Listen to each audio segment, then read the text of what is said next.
Good evening, one and all present here. Our guest of honor for today's function is an Indian television and film actor best known for portraying strong dynamic characters. उनके बारे में बोलने से पहले मैं उनका वो नाम बोलना चाहूँगा जो मुझे और हमारे सारे स्टूडेंट्स को बहुत पसंद है। एक और नाम है पंडित गंगाधर विद्याधर मायाधर ओंकारनाथ शास्त्री ग्राम भटिंडा पोस्ट त्रिकोणी।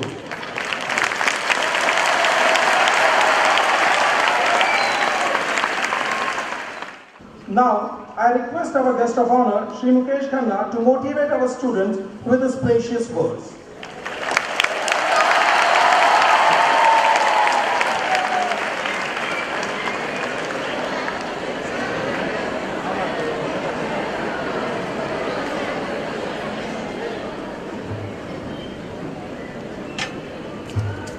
मैं सभी राम दंडी के स्टूडेंट की दुविधा समझ सकता हूं। पुत्र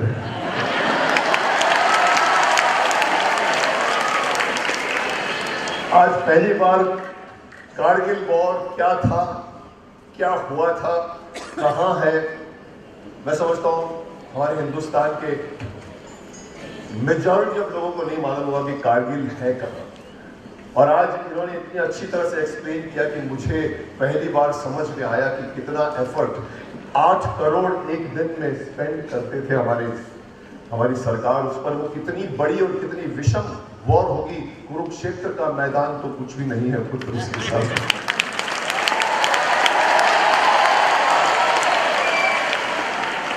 परंतु आई नो राम दंडी वालों के लिए इट बिकेम टू हेल्प। कितने लोग शक्तिमान ध्यान से देखते हैं मुझे बताइए रामलाल जी।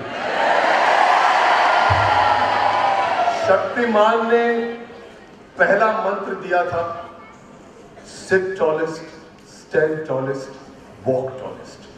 जब भी बैठो सीधे बैठो, जब भी खड़े रहो सीधे खड़े रहो, और जब भी चलो सीधे चलो, फुल हाइट का इस्तेमाल करो। यहां मैंने बच्चों को देखा धीरे धीरे ऐसे ऐसे ऐसे ऐसे।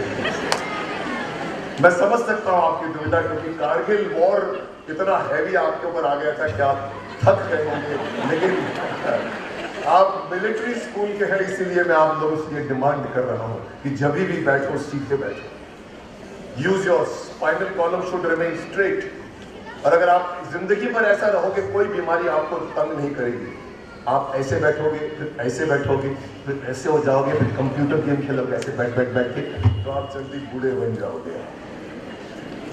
मैं कारगिल इस शहीद दिवस पर यहाँ पर भोसला मिलिट्री स्कूल के सभी आए हुए यहाँ पर भाइयों को, बहनों को, माताओं को, पिताओं को, मंच पर बैठे हमारे सीमा की सुरक्षा में लगे हुए योद्धाओं को, और मेरे छोटे मोटे प्यारे सभी बच्चों को मुकेश खन्ना की ओर से प्रणाम।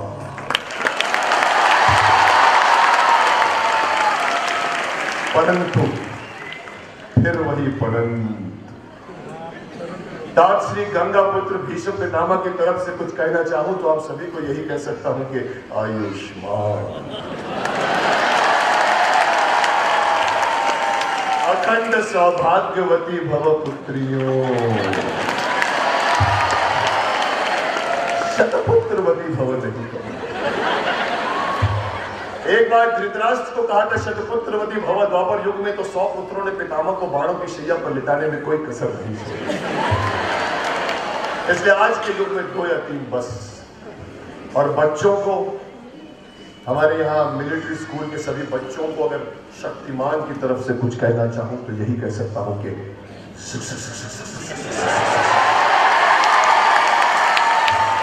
वो बच्चा सोच रहा है कि अभी तक उड़ के क्यों नहीं। मेरे साथ यही दुविधा है पुत्र, मैं एक साथ 2-2 रूप लेकर जी रहा हूं। 2 distinct identities I have to carry every moment of my life, my existence। मेरे सामने मेरे से डबल उम्र की माता जी आके खड़ी हो जाती है ऐसे करके। मैं बोलता हूँ माता जी आप बुजुर्ग हैं, आप आशीर्वाद दीजिए। बोलते नहीं तमे तो पितामह छो, हमारी बहू छे, मुझे बोलना पड़ता है सौभाग्य नहीं हो। और साथ में ये भी कहती है कि हम तो आपको पितामह के रूप में जानते हैं, ये बच्चा पागल है आपके लिए, शक्तिमान के लिए। और बच्चा ऐसा करके देखता रहता है मेरे को, फिर मेरा कोट पकड़ के कहता है उड़ के दिखा। कोई बच्चा मेरा स्कार्फ पकड़ के कहता है जादू करके दिखा। मैं बोलता चुप, कोई जादू नहीं होता, कोई उड़ना नहीं होता, सब कंप्यूटर में। मुझे पता लगा कि मिलिट्री आपका स्कूल, भोसला मिलिट्री स्कूल 96 में शुरू हुआ। आपके वहां उस वक्त कितने स्टूडेंट निकले थे? 45 स्टूडेंट्स निकले थे। मैं आप लोगों को एक अच्छा कोइंसिडेंस बताऊं कि शक्तिमान का जन्म 97 में हुआ था। तो मैं समझता हूं शायद मैं भी यहाँ के मिलिट्री स्कूल से निकला होऊंगा एक साल पहले। It's a great thing for me to have on this particular day, which is just 3 days away from my birthday. 23 तारीख को अभी मैंने जन्मदिन मनाया। शायद 26 को होता तो अच्छा होता मेरा जन्मदिन, क्योंकि ये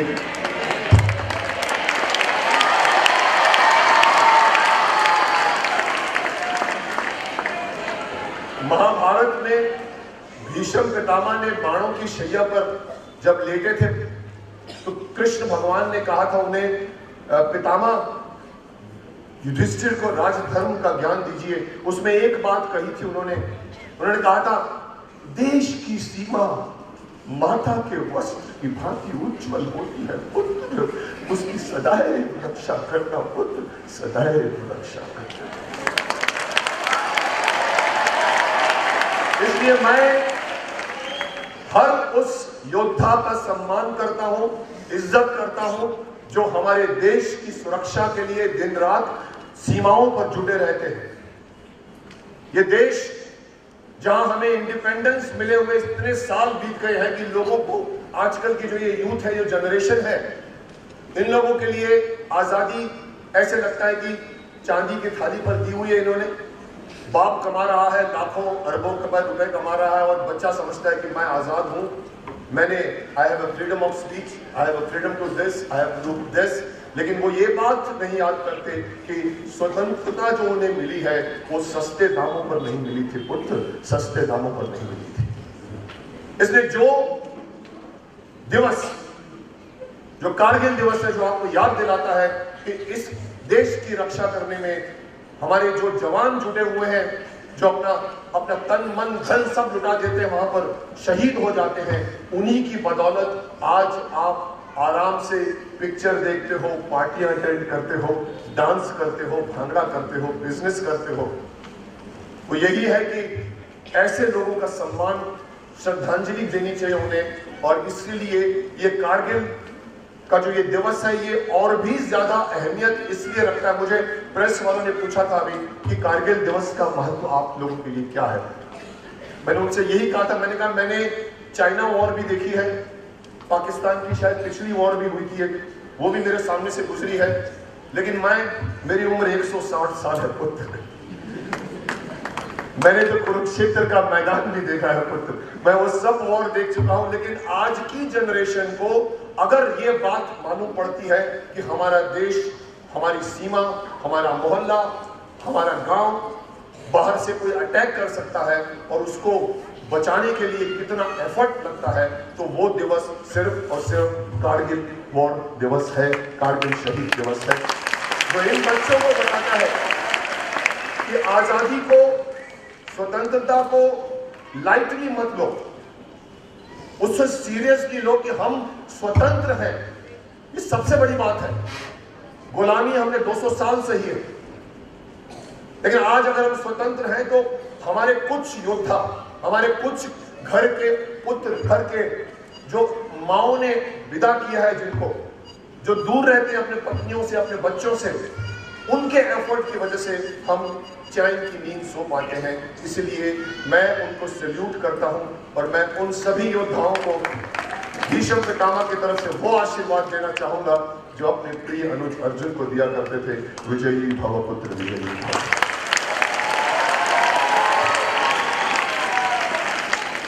मुझे खुशी है कि मैं इस स्कूल, और मैं ये बताना चाहूंगा कि अगर आप लोग मिलिट्री स्कूल के हैं, आज देश को मिलिट्री सैनिकों की आवश्यकता पहले से ज्यादा है। हम डिस्कस भी कर रहे थे, यह बात निकली थी जो मेरे जमाने में भी निकली थी। आई एम BSc LLB, मैंने BSc किया था इंजीनियर बनने के लिए और लॉ किया था लॉयर बनने के लिए नहीं, एक्टर बनने के लिए। मेरी जिंदगी में शायद आयुष्मान भव कहना लिखा था, इसीलिए मैं इंजीनियर नहीं बन सका, लॉयर बना सिर्फ स्टेज के लिए। लेकिन अगर आप कमिटेड होते हो किसी के साथ में, उस जमाने में साइंस की वैल्यू थी। मैं इंजीनियर बनना चाहता था, chemical engineering, mechanical engineering, civil engineering. लेकिन आज का माहौल ये है कि हर स्टूडेंट पैसा कमाना चाहता है, न साइंस की तरफ झुक रहा है, कॉमर्स की तरफ झुक रहा है और बिजनेस मैनेजमेंट की तरफ झुक रहा है, क्योंकि लाखों रुपए महीने के साल के उन्हें मिल जाते हैं। इसलिए जो आदमी पास होता है IIT से भी, वो भी जाकर कुछ और करता है जो उसे नहीं करना चाहिए। मैं इनसे भी डिस्कस कर रहा था, मिस्टर पटेल, करेक्ट, इनसे भी मैं कह रहा था कि ऐसा IIT या और जगह में होकर होता है, क्योंकि आज जो भी मैनेजमेंट स्टूडेंट्स हैं, बड़ी बड़ी फर्में उन्हें 12-12 लाख रुपए का, कभी 50 करोड़ की बात कर रहे थे, 1 साल का दे देते हैं। और माँ बाप भी चाहते हैं कि चलो मेरा बेटा जो है वो, लेकिन वो मैनेजर बन रहा है, वो मैनेज कर रहा है। उनका क्या होगा जो हमारे देश को मैनेज कर रहे हैं? मैं चाहता हूं कि अगर आप कमिटेड हैं मिलिट्री स्कूल से, मैंने इनसे पूछा था कि भाई ऐसा यहां से निकलने वाला हर आदमी NDA जाता है, पता नहीं उनके ऊपर खुद पर डिपेंड करता है। मैंने कहा कुछ एक रूल ऐसा होना चाहिए कि अगर आप मिलिट्री स्कूल से पढ़ते हैं तो आप NDA ही जाओगे और आप मिलिट्री ही बनोगे और देश के सैनिक बनोगे, देश के योद्धा बनोगे, क्योंकि आज देश को शक्तिमानों की आवश्यकता है, आज पॉलिटिशियनों की आवश्यकता नहीं है।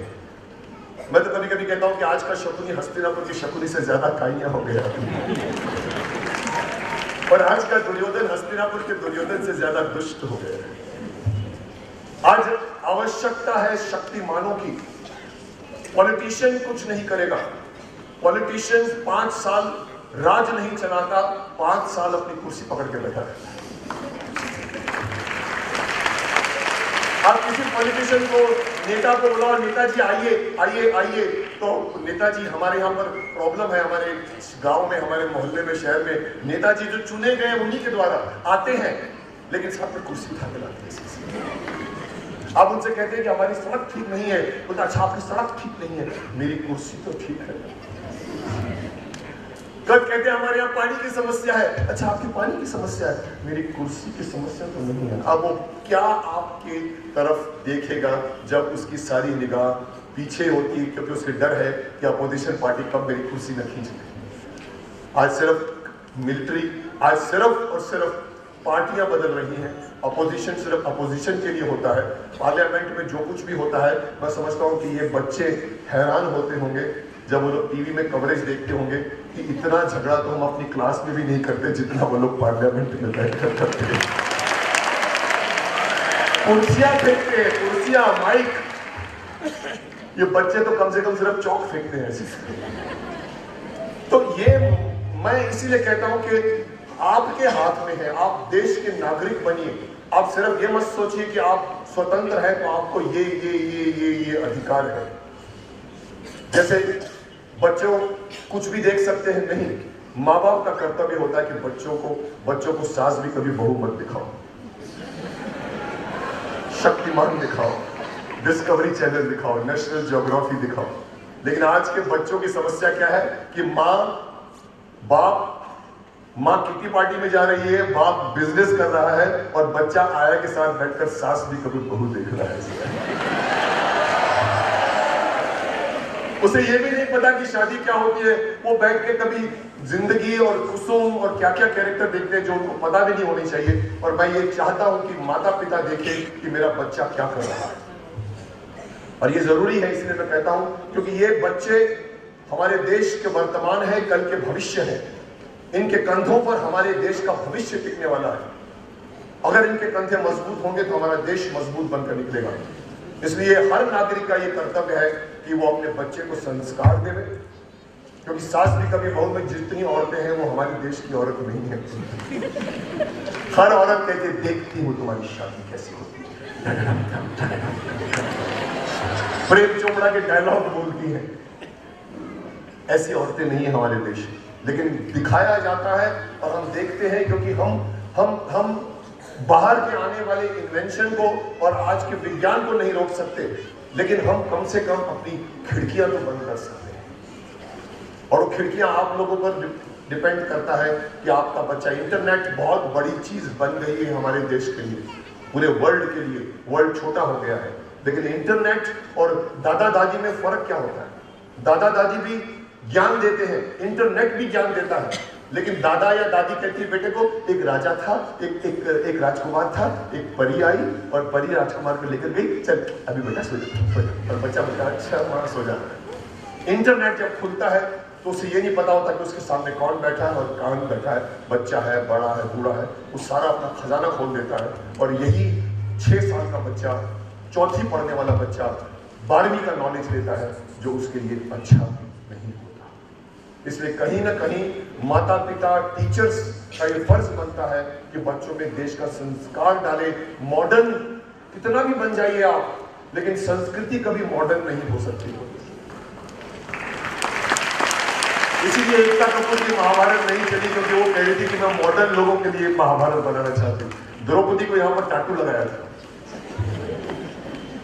नहीं, संस्कृति जिस दिन मॉडर्नाइज हो गई तो संस्कृति नहीं रहेगी। अब भले जितना भी मॉडर्न हो जाओ, आईटी इंडस्ट्री में आप डिफरेंट गैजेट्स यूज करो, लेकिन आप सुबह उठकर अपने बड़ों के पैर छुओ, दिन की शुरुआत करो बड़ों से आशीर्वाद लेकर। वो संस्कृति मत फॉलो करो जहां पर वेस्टर्न में मॉम और पॉप को ओल्ड मैन, ओल्ड लेडी बोलते हैं। आपका परिवार संयुक्त परिवार है, इसमें रहिए और इसमें शक्तिशाली बनिए। इसलिए मैं यहाँ के स्कूल के सभी लोगों को मैं ये कहना चाहूंगा कि आप बहुत अच्छा कर रहे हैं, क्योंकि आज अगर बच्चों में जरूरत है तो वो सिर्फ और सिर्फ अनुशासन की जरूरत है। मैं हर बच्चे से कहता हूं कि बाहर जाकर आउटडोर गेम्स खेलो। आपके हड्डियों को विटामिन डी की आवश्यकता है।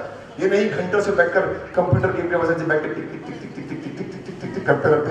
अंगूठा इतना बड़ा हो जाएगा, दिमाग इतना बड़ा हो जाएगा, शरीर आपका इतना पतला का पतला रहेगा। Go and play outdoor games. और सिर्फ क्रिकेट नहीं, सिर्फ क्रिकेट ही आउटडोर गेम नहीं, हुतुतु भी है, चोर पुलिस भी है, किती किती भी है, गुल्ली डंडा भी है, जो हम बचपन में खेला करते थे। आज का बच्चा, माफ करना, स्कूल से लौटता है तो उसकी माँ कहती है चल बेटा मुंह हाथ धो ले, तेरी ट्यूशन टीचर आ रही। और मैं अपने स्कूल के जमाने में आता था बस्ता, आज का बच्चा बस्ता जी बिस्तरा लेकर आता है ऐसे से। स्कूल में किताबों का बोझ बढ़ा दिया किलो के हिसाब से नॉलेज नहीं दी जाती। मैं अपना बस्ता कहाँ फेंकता था और नीचे जाके गोटियां खेलता था। और मेरी पड़ोसन मेरी माँ को कहती थी पार्वती तेरा बच्चा नीचे गोटियां खेल रहा है। माँ बोलती थी खेलने दो। हमने खेला है, हमने अपना बचपन जिया है, लेकिन आज की एजुकेशन सिस्टम में बच्चों से उनका बचपन छीना जा रहा है। और माओ में उसकी साड़ी,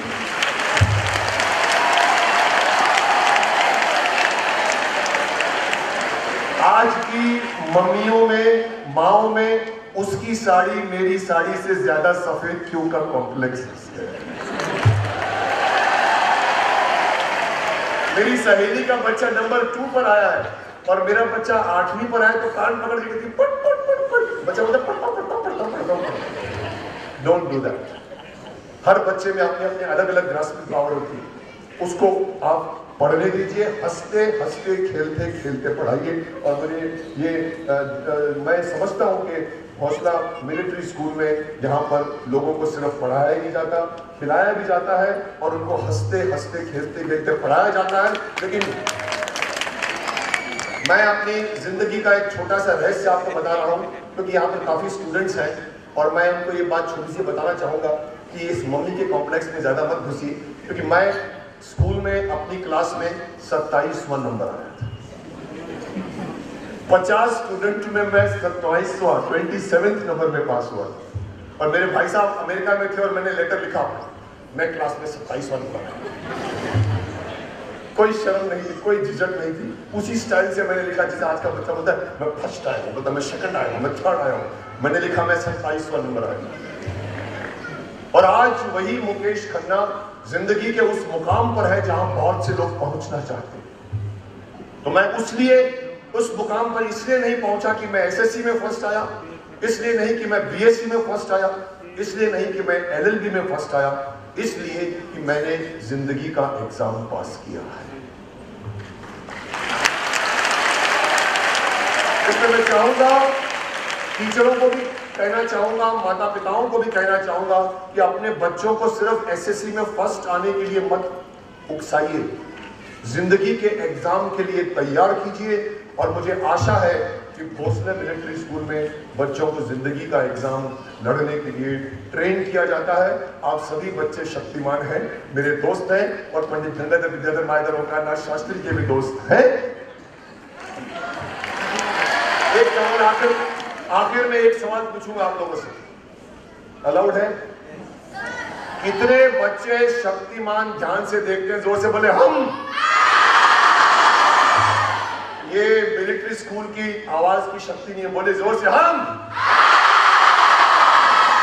कितने बच्चे शक्तिमान से सीखते हैं? जोर से बोले हम। अभी देखता हूं क्या सीखते हैं आप। कितने बच्चे रोज सुबह उठकर दांत साफ करते हैं? जोर से बोले हम। कितने बच्चे रोज सुबह उठकर दूध पीते हैं? कितने बच्चे सुबह उठकर बड़ों के पैर छूते हैं? कितने बच्चे बालों में तेल लगाते हैं? कितने बच्चे नकल मारते हैं?